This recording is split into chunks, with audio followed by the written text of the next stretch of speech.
यो विविधतालाई एकीकृत गर्नु त आवश्यक थियो।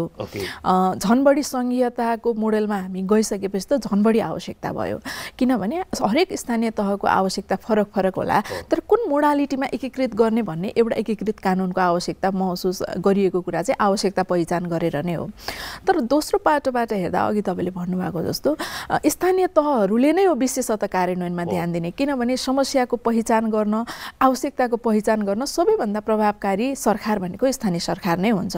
उनीहरू घर घरमा पुग्ने, व्यक्ति व्यक्तिमा आफ्नो चाहिँ उपस्थिति पनि जनाउन सक्ने स्थिति छ।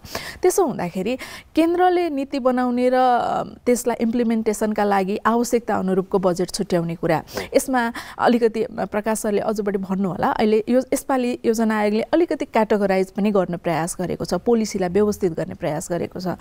आवश्यकताको पहिचान कुन क्षेत्रमा बढी छ, कुन पालिकामा बढी छ, कुन पालिकाको के आवश्यकता हो, यसलाई प्रायोरिटाइज गरेर गरिएको त्यो विषयलाई चाहिँ बजेटबाट इम्प्लिमेन्टेसनमा सहज बनाउने कुरामा केन्द्रीय सरकारले गर्दै गर्दा प्रदेशले त्यसलाई समन्वय गरेर प्रभावकारितामा थप व्यवस्थित गर्न सक्छ।